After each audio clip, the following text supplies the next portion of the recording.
Hi, everyone. I'm Meredith Ashby. I'm part of the microbial genomics segment marketing team here at PacBio, and I want to welcome everyone to the PacBio webinar series with today's topic focused on how PacBio HiFi sequencing can help advance your virology research, featuring our keynote speaker, Dr. Eli Boritz from NIAID. I have some brief housekeeping announcements before we begin our talks.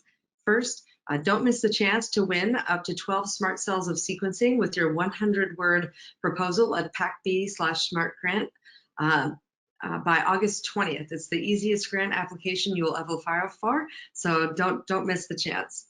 Next, the presentation portion of the webinar will be followed by questions and answers session. You're welcome to submit your questions at any point during the webinar by typing them into the question tab on your dashboard. Finally, we will be recording the webinar and making it available for download in the next few days. I also want to point out that we have provided you with some useful sequencing handouts that you can download now from your attendee dashboard. Before I introduce Dr. Boritz, I'd like to present an overview of the unique strengths of HiFi sequencing for virology research in general and share a few examples of how researchers have applied it in different contexts.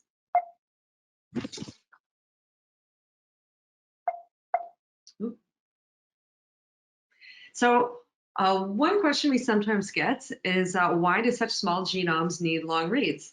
And while it is true that sequencing a single viral genome in isolation does not need long reads, viruses tend to exist as complex populations of with many copies inside a host, and that presents its own unique challenges.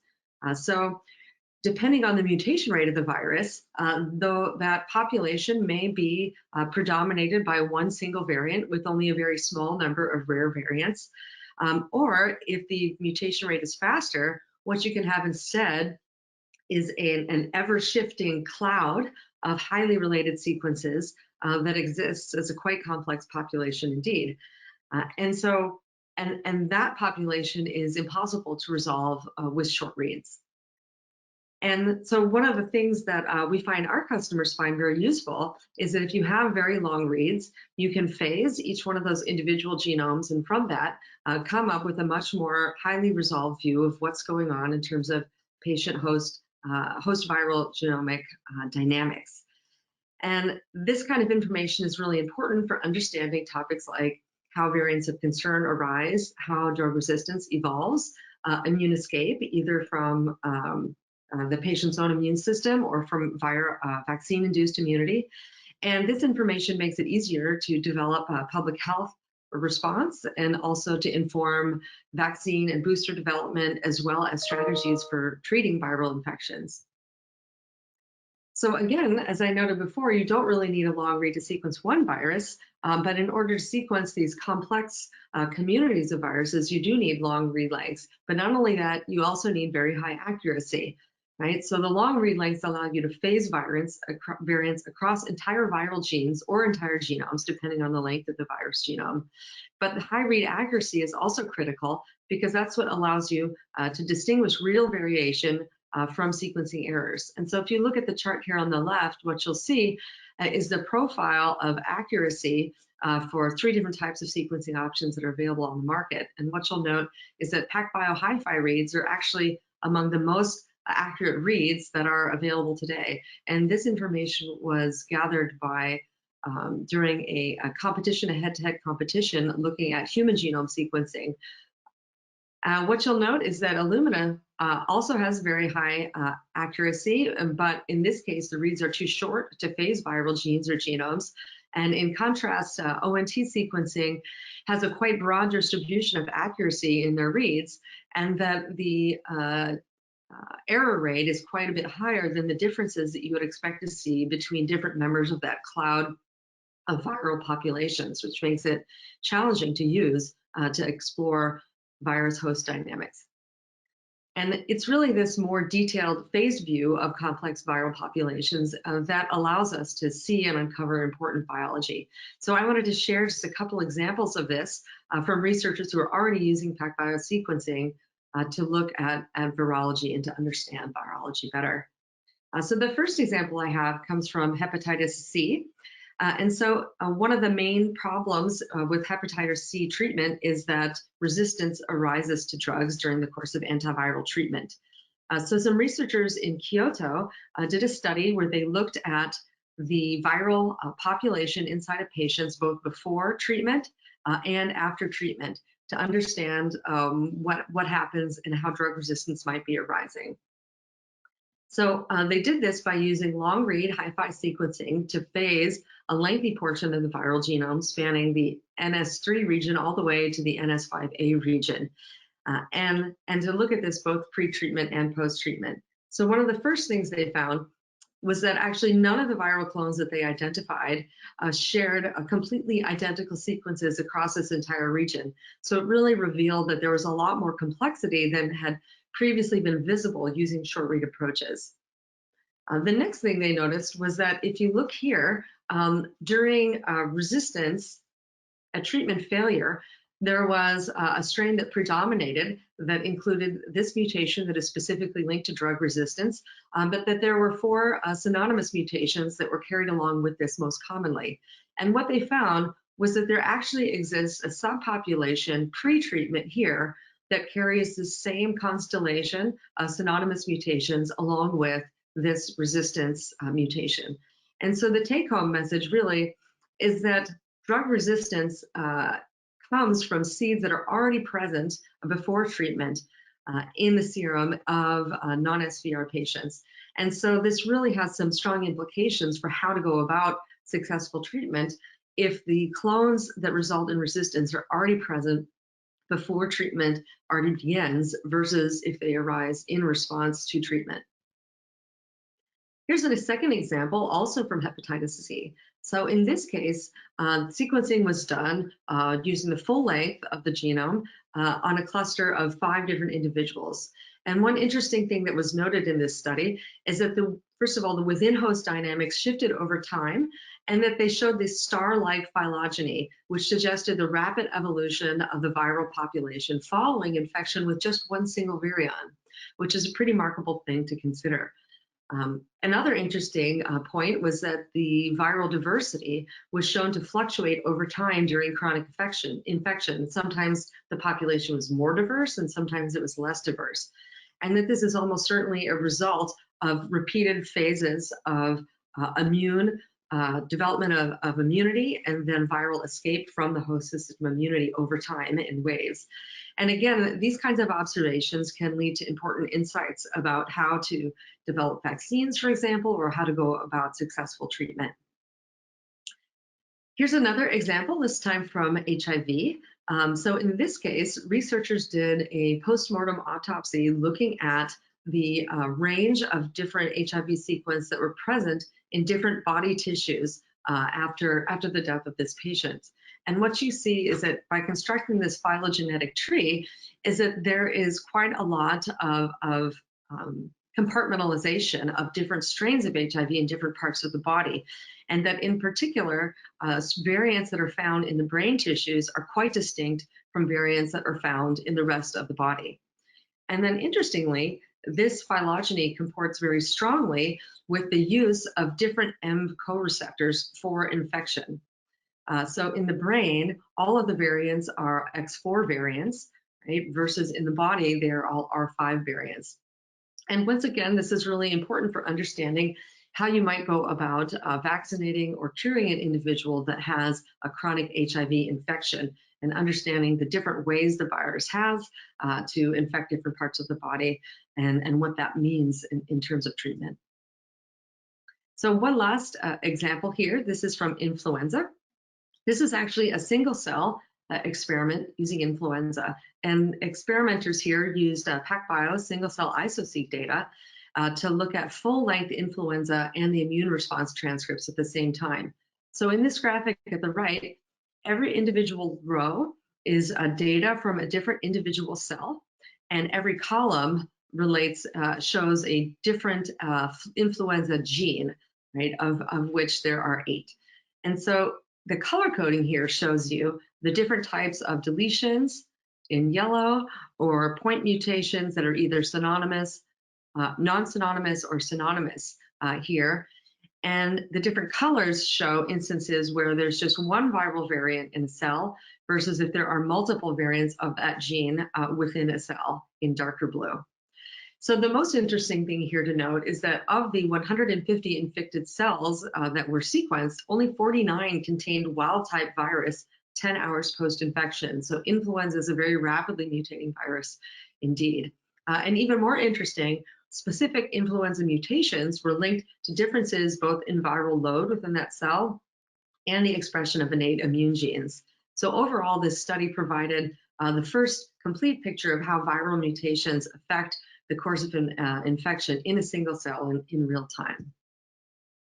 So I'm not going to talk specifically about COVID-19 because Dr. Boritz is going to talk to you a lot about that, but I did want to give you a preview that PacBio is going to be coming out with a new HiFi end-to-end kit and workflow launching late this year for the surveillance of SARS-CoV-2 and the resolution of variants across populations to help all of our colleagues and customers who are involved in monitoring this virus and making important public health decisions.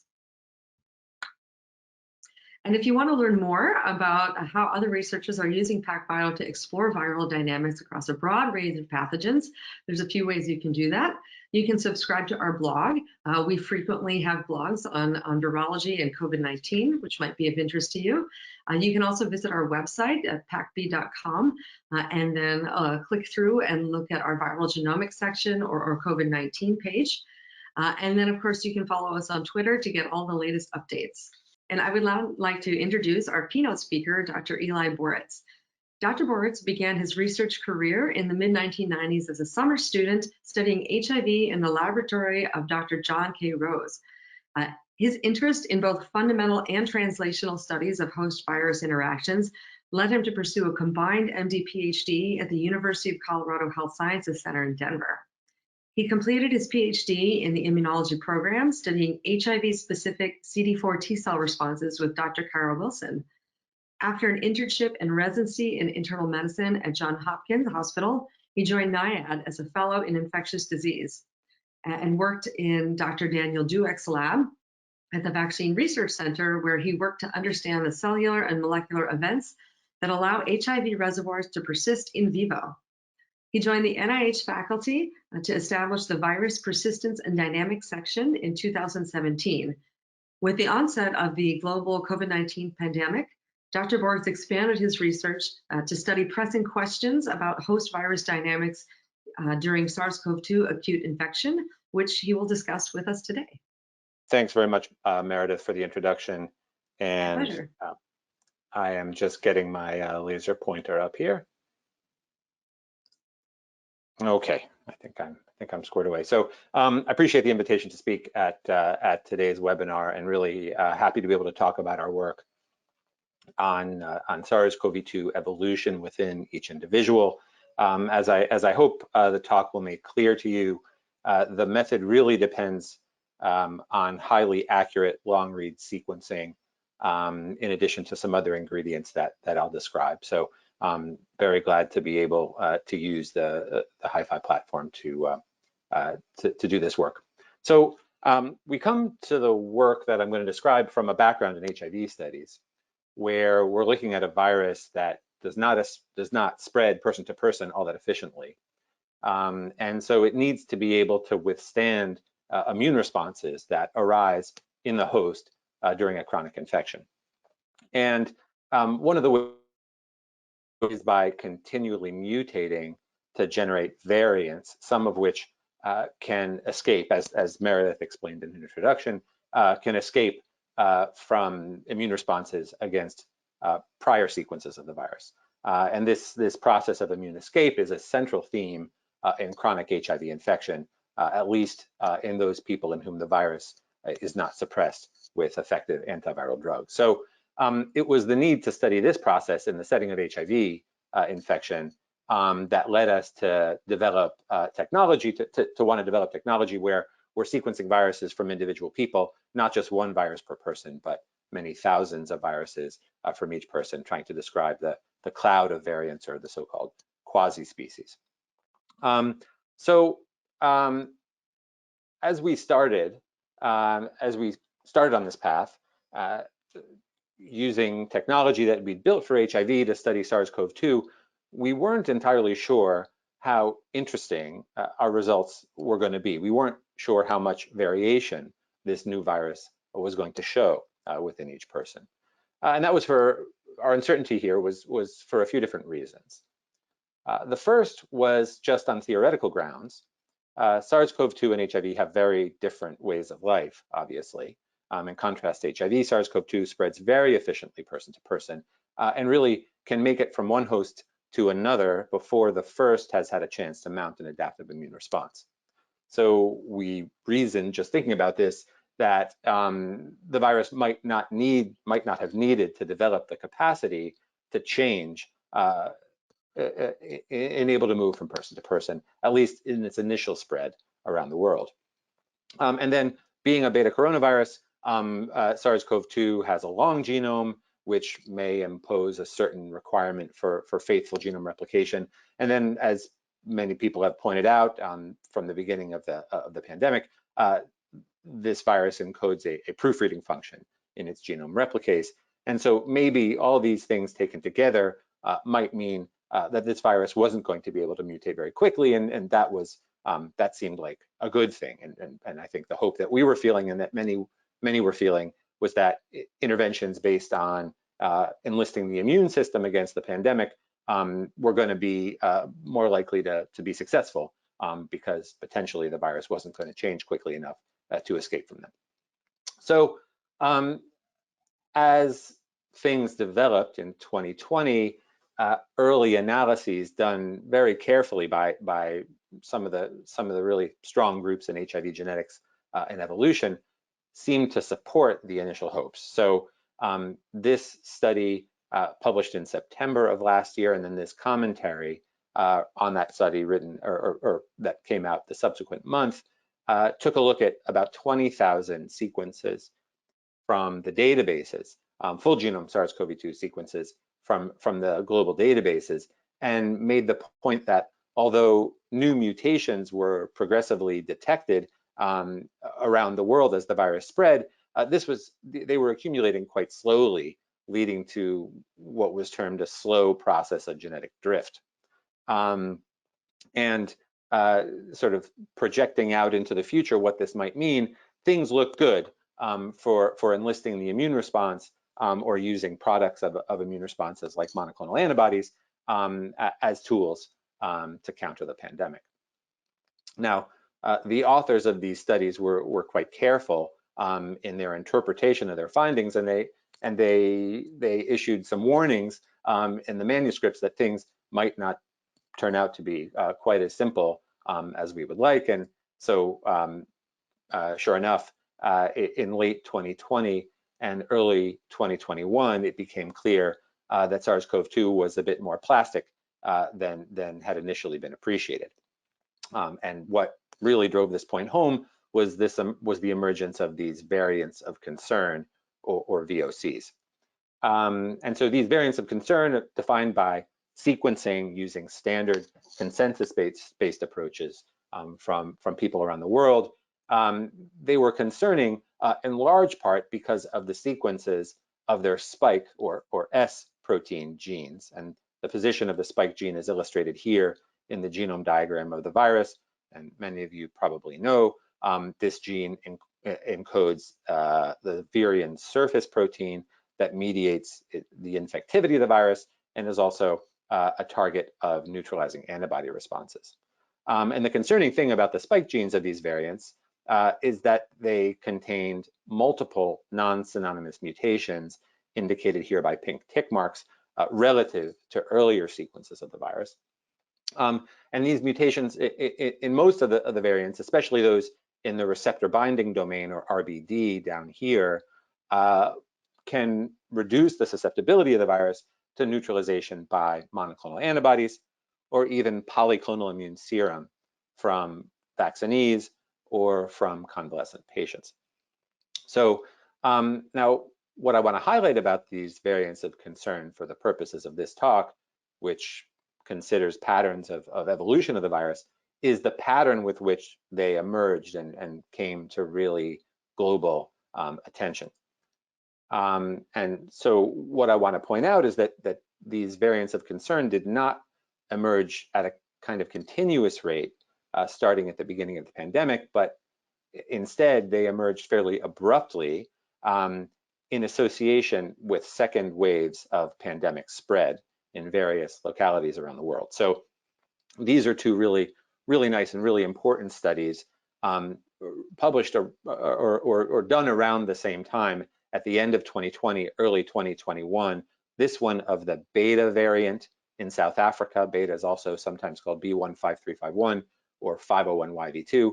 And this one of the gamma or P1 variant reported on from Manaus, Brazil. So both of these studies show this sort of second wave pandemic kinetic where at the end of the year, cases were rising again as they had done 7 or 8 months previously. And the sequencing done in association with second wave pandemic spread for the beta variant, which is shown in the yellow bars down here, shows this variant really exploding and taking over the population at the start of the second wave. A bit less of a sequencing effort in this study from Brazil, but same point. The variant shows up at the beginning of the second wave. So, you know, we and other people trying to understand why this happened or what this might reflect, and trying to reconcile observations of the virus that might seem on their face to not go together very well. On the one hand, you've got a virus that was predicted not to mutate very quickly, and that was drifting slowly with slow accumulation of mutations in the early part of the pandemic. But then later on, there's this accelerated emergence of variants of concern with immune escape mutations as the virus spreads among people who frequently may have some partial immunity to it. And so what I'm getting at, the point I want to make here is that it may be difficult for us to really know when the different variants of concern that we now know about first emerged, but it's likely that the fitness constraint of having to move through people who have immunity, populations of people who have immunity, is what revealed these at the end of last year, early of this year. And so what I want to point out and what I want to discuss for the rest of my time today is that just as this concept applies to the virus as it spreads among people on a global scale, it also applies to viruses within each person. And so that's what we want to study. So the literature has now for a while contained some very nice studies of intra-patient, intra-individual evolution of SARS-CoV-2. And three of these studies are shown here. And these are studies that are sort of N of 1 cases done in the setting of immune compromise and protracted infection. So this first study published in Cell last November was of somebody who remained infected over 105 days. There are virus sequences going from the initial sample to day 105. And what was interesting in this person is that there's a region of the spike and terminal domain, or NTD, where a couple of different deletions arose, first on day 49, and then a different deletion detected on day 70.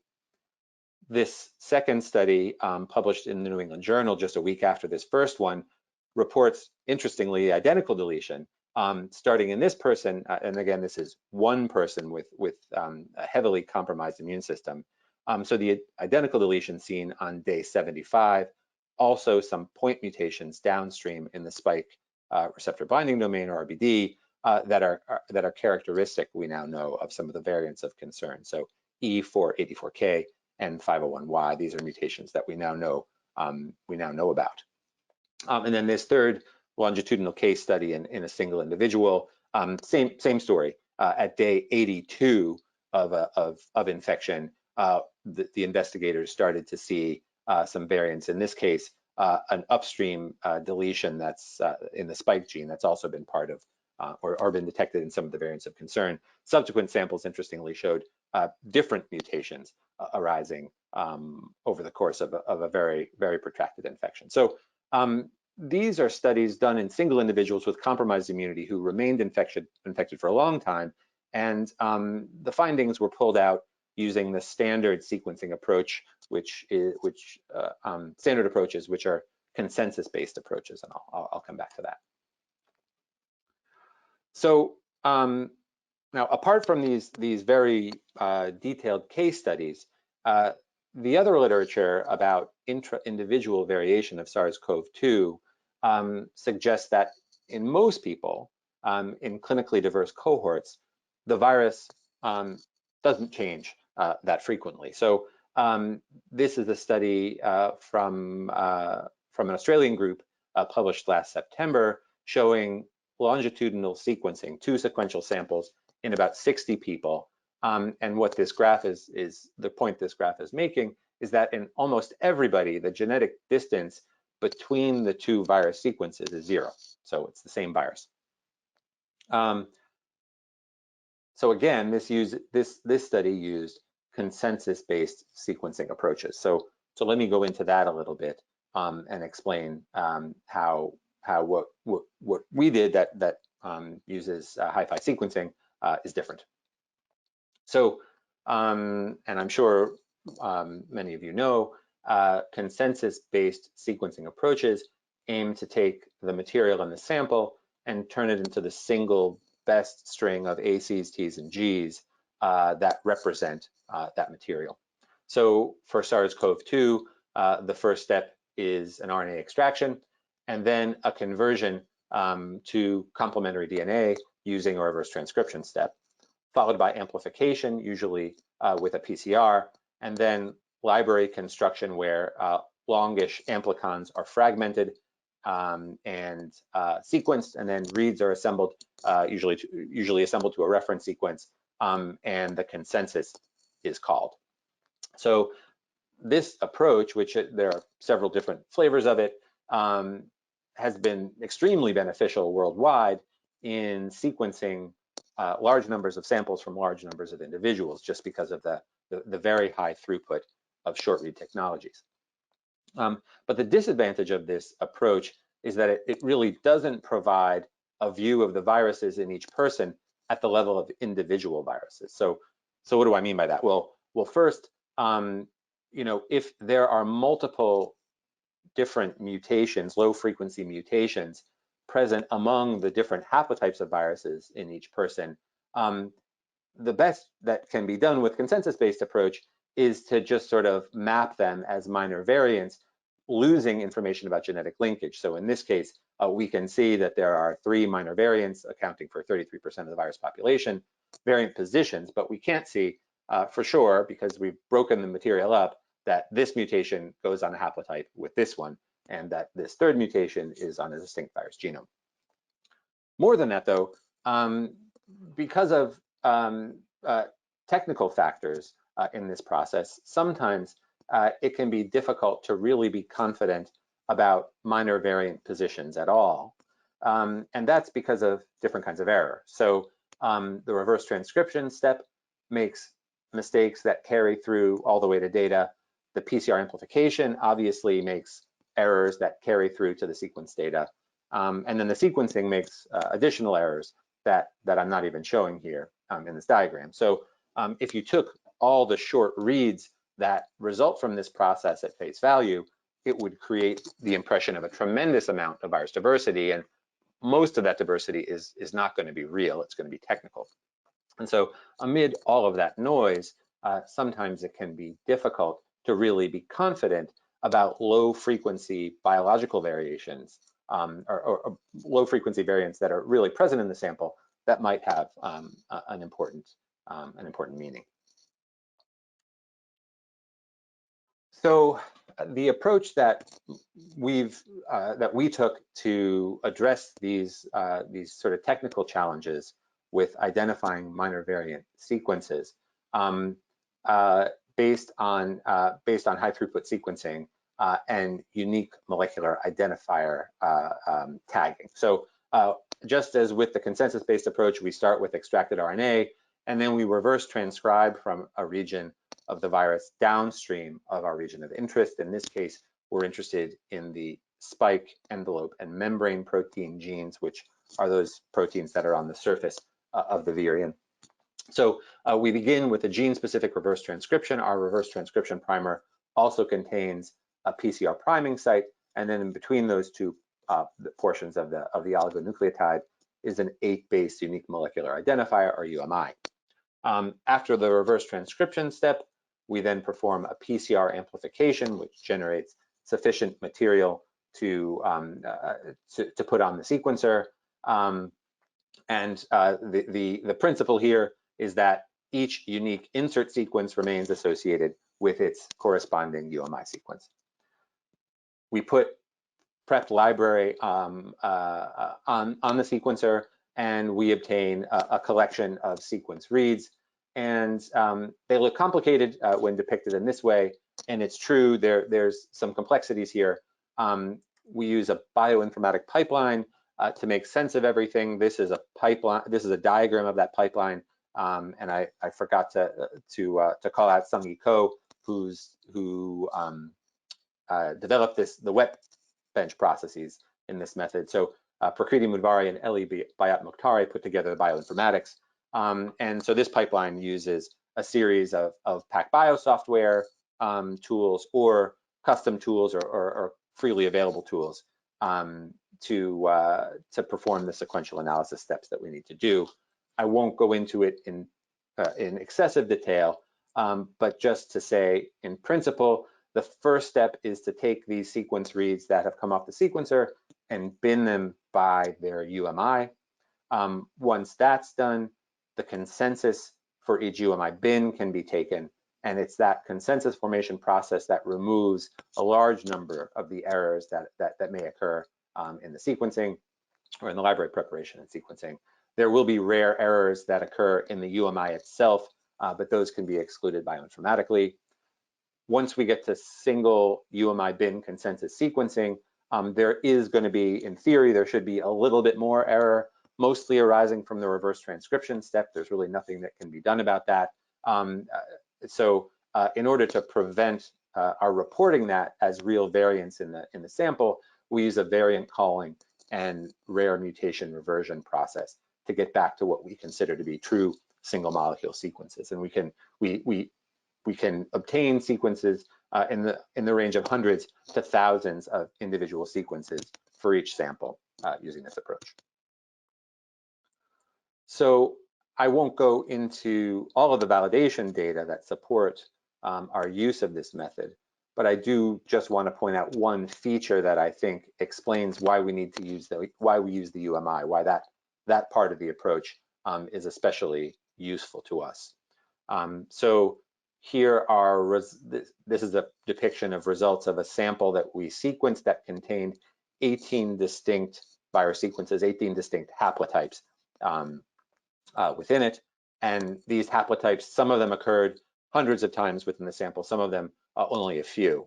The y-axis here represents the number of reads that support each occurrence of each haplotype. And what you can see here is that the number of reads supporting each occurrence of each haplotype is independent of the number of times each haplotype occurs. So, if you imagine doing this kind of sequencing without a UMI, where you can bin by single molecule haplotypes, you might have low frequency material that has a mutation in it, and it could be difficult to understand whether that came from an error that happens commonly and happened in the products from multiple different templates, or whether that really represents a separate species. So being able to bin by UMI helps us clear up a lot of that confusion and be really confident in the validity of sequences, even when they occur in only a few molecules within the sample.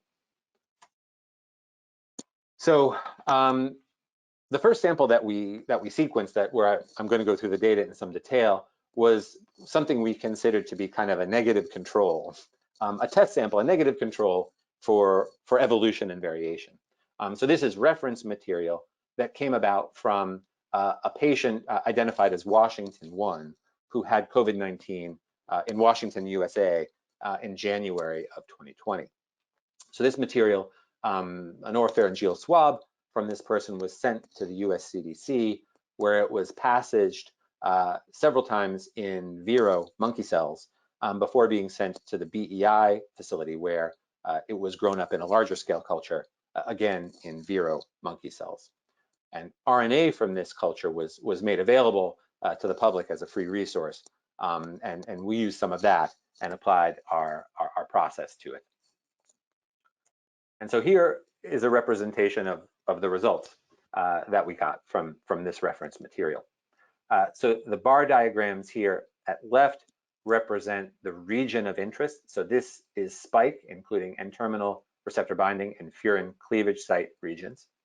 Then this is ORF3A, the envelope and membrane proteins, and the beginning of ORF6. And the middle panel shows amino acid codes corresponding to the different virus haplotypes that are being depicted here on the left. And then on the right side is a representation of the frequency of each of these virus haplotypes within the sample among single genome sequences that we obtained. And what we saw was actually quite interesting, much more so than we were expecting. So we actually saw 18 distinct haplotypes of the virus within this reference material. The consensus of these haplotypes exactly match the reference sequence, which we were happy to see, but actually most single genome sequences, over 50%, had at least one mutation relative to that reference. And then further, we noticed that all of these mutations were non-synonymous. They were either substitutions or insertions in 2 cases, or in 1 case a deletion. And they were clustered in specific regions of the area of interest, specifically the N-terminal domain, and then also the furin cleavage region. And taking a closer look at this sort of structural signature of the mutations observed, the furin cleavage region mutations are shown in brown here. The N-terminal domain regions are all on this outer face of the domain, and they all added positively charged residues, either arginines or lysines, to this region of the spike. And as we looked through the literature and thought about this more carefully, we realized that this phenomenon has been seen before with other viruses in culture adaptation settings.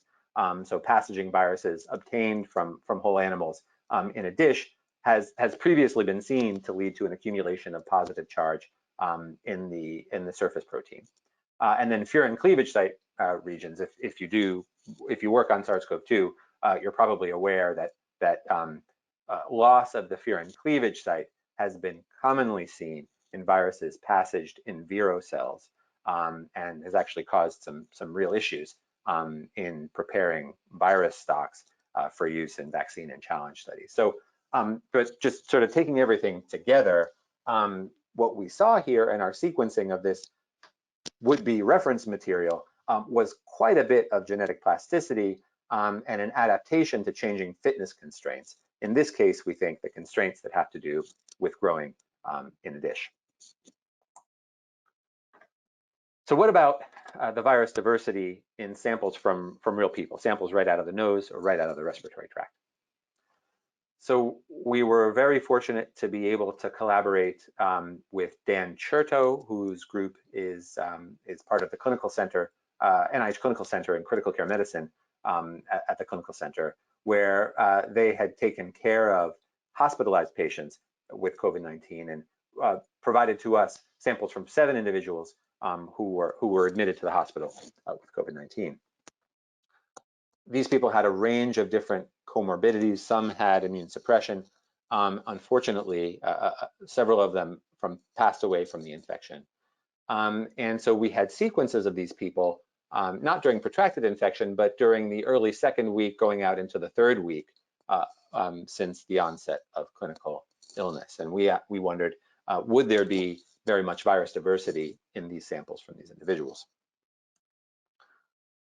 So here are the results that we got from these samples from these people. So these haplotype diagrams show things just as the previous figure with the in vitro virus culture did.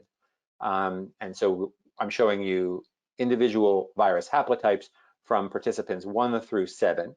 Number of single genome haplotype sequences we got ranged from 13 to, in several cases, over 1,000. And again, I'm indicating non-synonymous mutations as pink tick marks, and synonymous mutations here are shown as blue. And so what we noticed about the patterns of sequences in these individuals was that in contrast to the in vitro passage virus, there wasn't really a great deal of diversity. So 3 out of the 7 people had only a single virus haplotype detected. So that's 1, 2, and 6. And then participants 3, 4, 5, and 7 had only 2 or 3. And moreover, when we looked at the nature of the mutations observed in the minor variant haplotypes in these people, we saw no strong structural signature. So in several cases, these mutations occurred in non-structural proteins, and in other cases, they were synonymous mutations. So this was, to us, a marked contrast with the in vitro passaged virus results.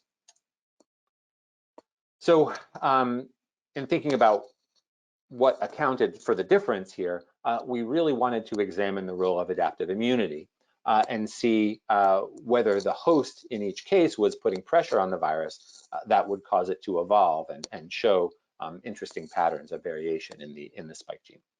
So we had serum samples from 2 of the people whose viruses we'd sequenced, participants 1 and 3. And we were able to collaborate with Nancy Sullivan's group, who quantified and mapped serum antibody binding from these people at sequential illness days to different domains of the spike protein. And this is done using biolayer interferometry, or BLI, against the S2 domain of the spike, the receptor binding domain, the N-terminal domain, and then against all other regions. And this is achieved with monoclonal antibody competition.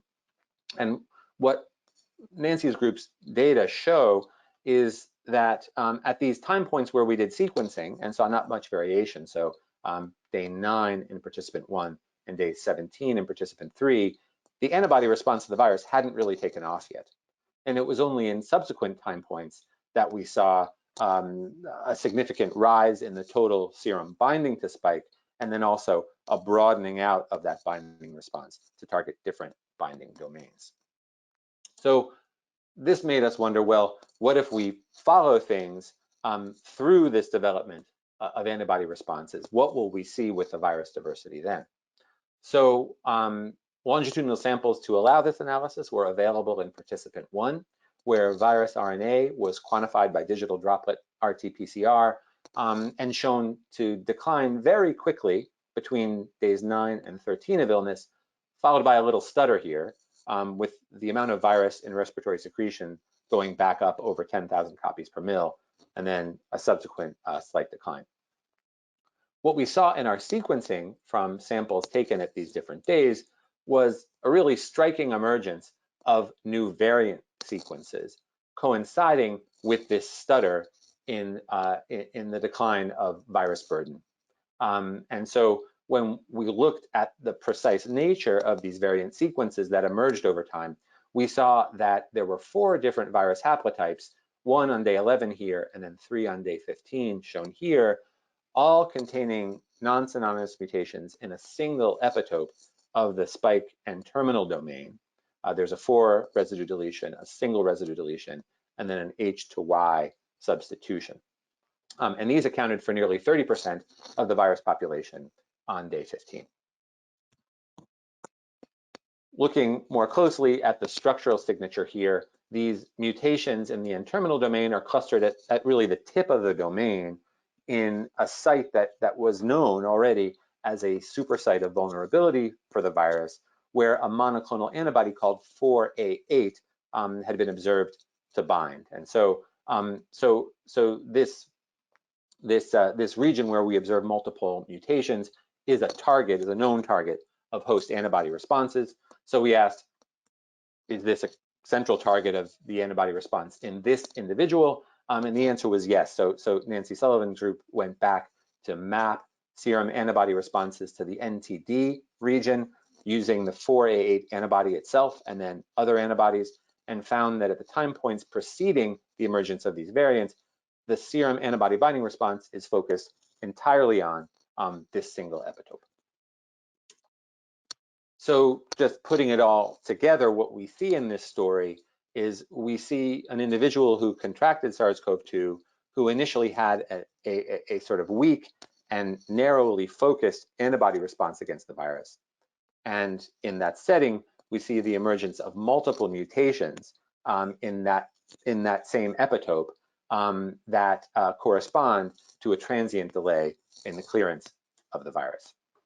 So what we think we're looking at here is the immune-mediated selection of SARS-CoV-2 variants happening within the time frame of acute COVID-19. So that's the story that we put together using our technology. I think the themes that it illustrates are first, the really critical value of deep sampling at a single molecule level within an individual. So it's true that standard consensus-based sequencing approaches have been used to detect minor variants. It's not that you can't do it, but I think that the picture that we get using this deep sequencing of single molecule approach is a little richer. And then the biological points that the story makes, first, the virus can change more quickly than we initially anticipated when fitness constraints change. There's not a lot of diversity of the virus out of the respiratory tract in individuals, at least when we look at the region of the virus that encodes the surface protein regions. There's not a lot of diversity before the antibody response mounts, but once it does, this can reveal variants that may have been there for some time and now have potentially have a bit of a fitness advantage. So there are a lot of different directions that we can go here, and a few different ways that we want to take this.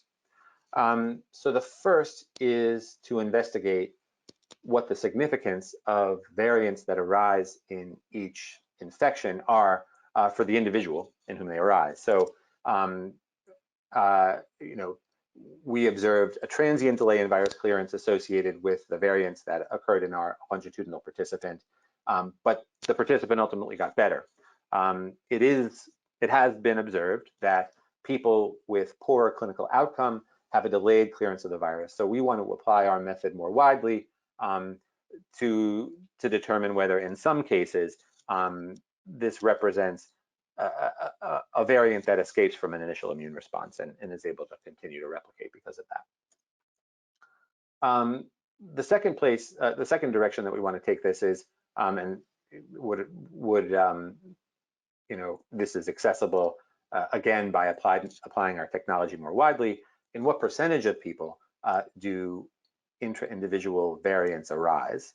And so studies using consensus-based approaches have found that most people don't show intra-individual variation, or very much intra-individual variation. We'd like to take a second look at that using our technology. And then finally, a more fundamental virology question, what is the virus mutation rate? So we know that the evolution rate of the virus was initially pretty slow. It seems to have, it appeared to speed up at the end of 2020, but there's a fundamental parameter there underlying it, which is how quickly does the virus generate diversity? And that can be something that's difficult to really detect. So a particular problem with our technology and with all technologies that are currently available is the need to reverse transcribe the virus RNA genome. This is inevitably makes mistakes, and if the coronavirus mutation rate is not greater than the reverse transcriptase mutation rate, it's going to be difficult to measure this sort of the intrinsic mutation rate of the virus directly. So this is something that needs a refinement of current approaches and/or new technology, and it's something that we're actively working on. So with that, I'll end. I want to say thanks and acknowledge the hard work of members of my laboratory, Sungi Ko, Eli Bayat Makhtari, and Prakriti Madvari, our collaborators in Nancy Sullivan's group, Tongqing and Peter Kwong in the structural biology section at VRC, Dan Cherto's group, Rick Davey at NIID, and the study participants. And I thank you all for your attention and would look forward to taking any questions.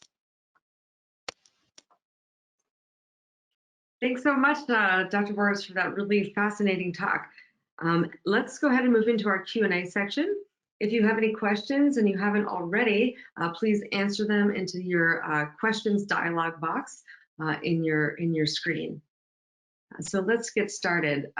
Let's see, we have a first question from the audience regarding broad use for patient samples.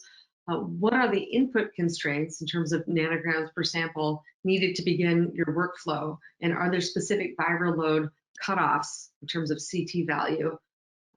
Right. No, thank you. That's a really important question, and it's something that we've been trying to get the best sense of as we go forward. So using the assay, the short answer, I'll give you the short answer first, which is that using the assay that's used in our microbiology lab, we've decided on a CT value of 30 as CT of 30 or below as a good sign for the ability to get material out and get a substantial number of single copy sequences. Now, there are always exceptions to that.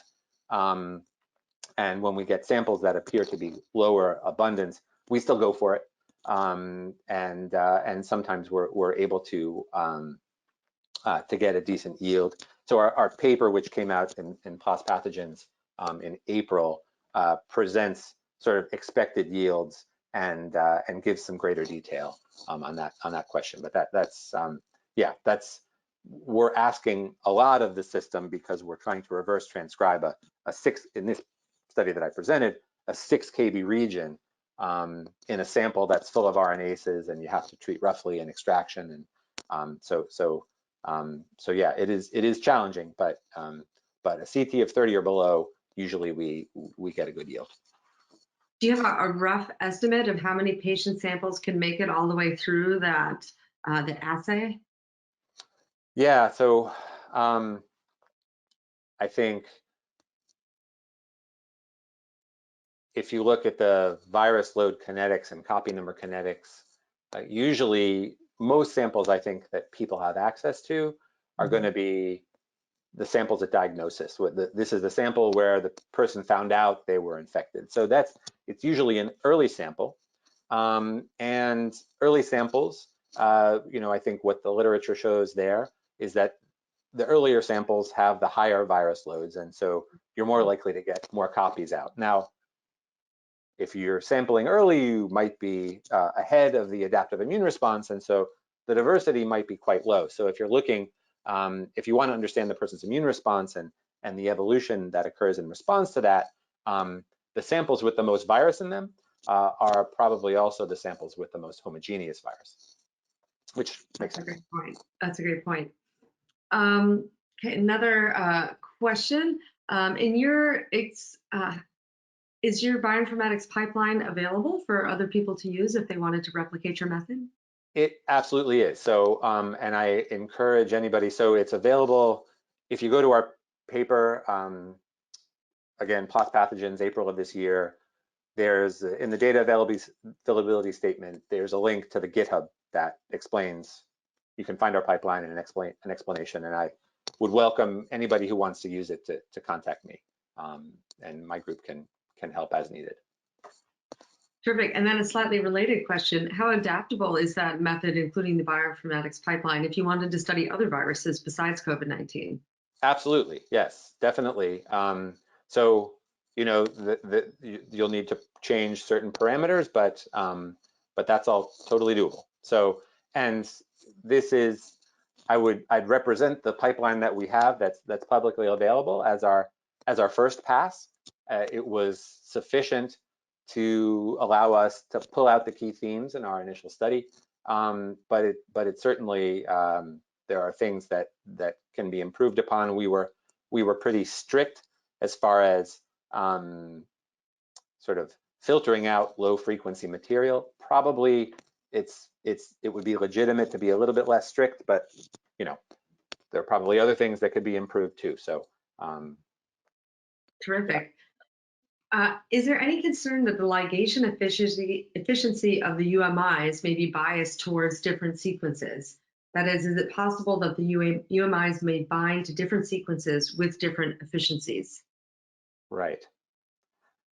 It's a great question. So the way I drew the diagram, the way I simplistically think about it, the UMI is not binding, but of course it has the potential to interact with the bases that are adjacent to the binding part of the primers, that's that binding site. So of course that could that could happen, and then you're asking, is there an association between the sequence in the UMI area and some other sequence out in the insert? You know, you never say never. So that could certainly happen. I felt fairly safe in our initial sequencing that the level of variation in the sample itself wasn't sufficient to where that could be a problem. But in a more diverse sample, you know, maybe, and we study HIV and that kind of thing, you know, we have to be careful for that kind of thing happening in a really diverse sample like in HIV or other diverse viruses. That makes sense. Do you think that the large population size of the virus, with many, many people being infected during the winter surge, played a role in the evolution of the new variants? Or do you think the primary driver was changes in the fitness landscape, so partial resistance in hosts, or even changes in the mutation rate in the virus? Yeah, that's a really interesting question. So if I understood right, that it's the distinction is between having so much virus around that there's just a greater opportunity for mutations to occur versus the odds of each individual virus changing, or the pressure that each virus faces, or the rate at which it can adapt changing. And I think it's difficult to really know.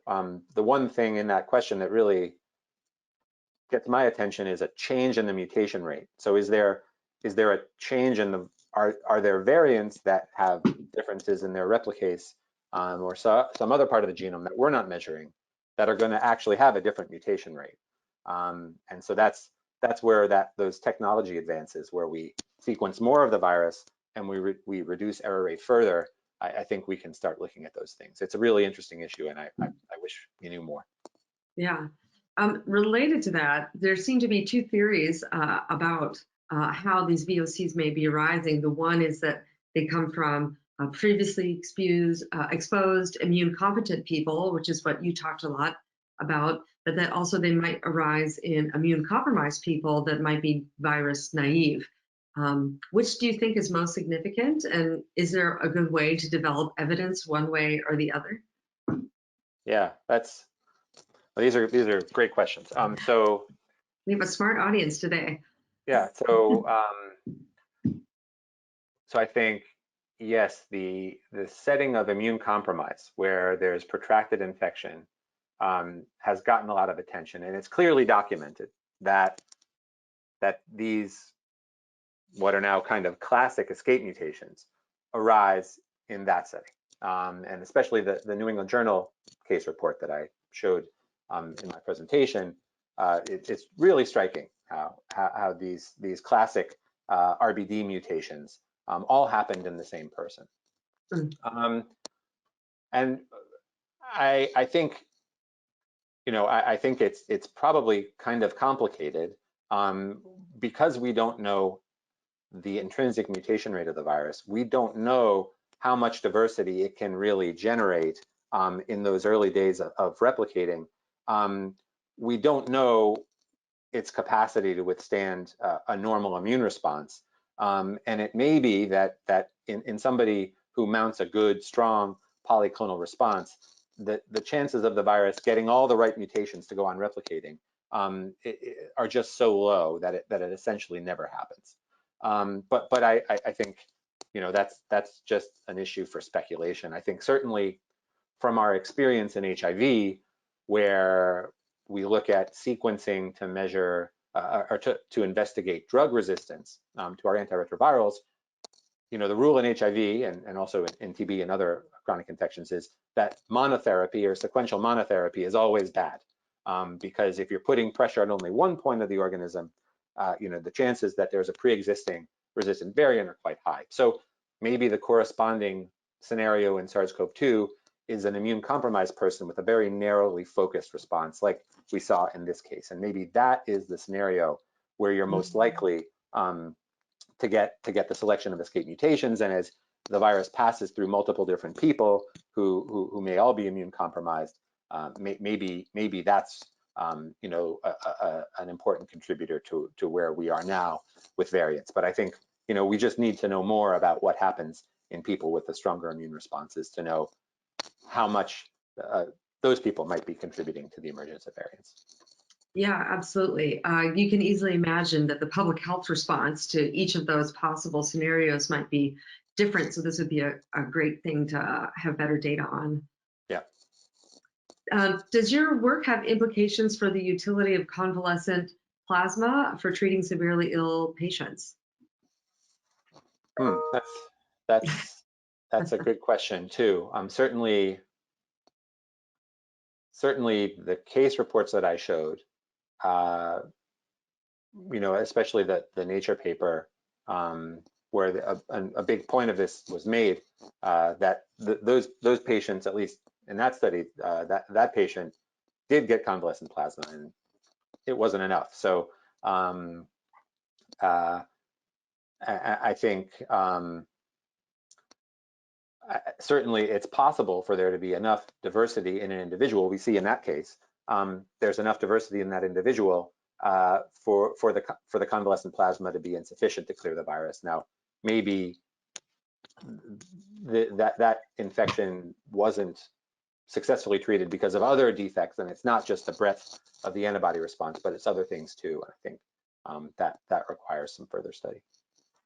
Awesome. And one last question.